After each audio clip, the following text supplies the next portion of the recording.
And so the kingdom was confirmed in the hand of Solomon, and he was joined with Pharaoh, the king of Egypt, by affinity. For he took his daughter, and he led her into the city of David, until he completed building his own house, and the house of the Lord, and the wall of Jerusalem all around. But still the people immolated in the high places. For no temple had been built to the name of the Lord, even to that day.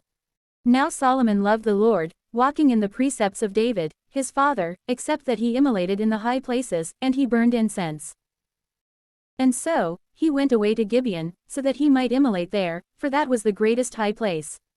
Solomon offered upon that altar, at Gibeon, 1,000 victims as holocausts. Then the Lord appeared to Solomon, through a dream in the night, saying, Request whatever you wish, so that I may give it to you. And Solomon said, You have shown great mercy to your servant David, my father, because he walked in your sight in truth and justice, and with an upright heart before you. And you have kept your great mercy for him, and you have given him a son sitting upon his throne, just as it is this day. And now, O Lord God, you have caused your servant to reign in place of David, my father. But I am a small child, and I am ignorant of my entrance and departure. And your servant is in the midst of the people that you have chosen, an immense people, who are not able to be numbered or counted because of their multitude. Therefore, give to your servant a teachable heart, so that he may be able to judge your people, and to discern between good and evil. For who will be able to judge this people, your people, who are so many? And the word was pleasing before the Lord, that Solomon had requested this kind of thing. And the Lord said to Solomon, Since you have requested this word, and you have not asked for many days or for wealth for yourself, nor for the lives of your enemies, but instead you have requested for yourself wisdom in order to discern judgment.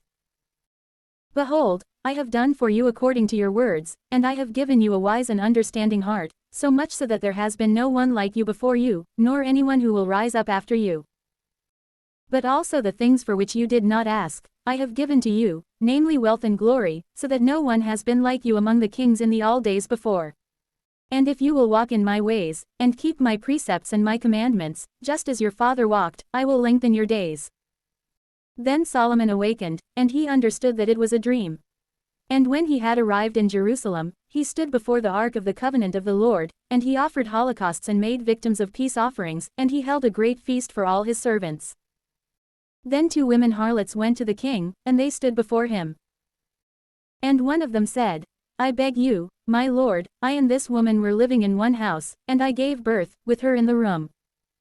Then, on the 3rd day after I gave birth, she also gave birth. And we were together, with no other person with us in the house, only the 2 of us. Then this woman's son died in the night. For while sleeping, she smothered him. And rising up in the silent depths of the night, she took my son from my side, while I, your handmaid, was sleeping, and she set him in her bosom. Then she placed her dead son in my bosom. And when I had arisen in the morning, so that I might give milk to my son, he appeared to be dead. But gazing upon him more diligently in the light of day, I realized that he was not mine, whom I had borne. And the other woman responded, It is not such as you say. Instead, your son is dead, but mine is alive. To the contrary, she said, You are lying, for my son lives, and your son is dead. And in this manner, they were contending before the king. Then said the king, This one says, My son is alive, and your son is dead. And the other responds, No, instead your son is dead, but mine lives. Therefore the king said, Bring a sword to me.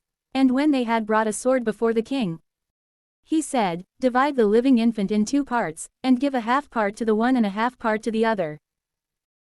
But the woman, whose son was alive, said to the king, for her heart was moved concerning her son, I beg you, my lord, give the living infant to her, and do not kill him. To the contrary, the other said, Let it be neither for me, nor for you, instead divide it. The king responded and said, Give the living infant to this woman, and do not kill it. For she is his mother. Then all of Israel heard about the judgment that the king had judged, and they feared the king, seeing that the wisdom of God was in him to accomplish judgment.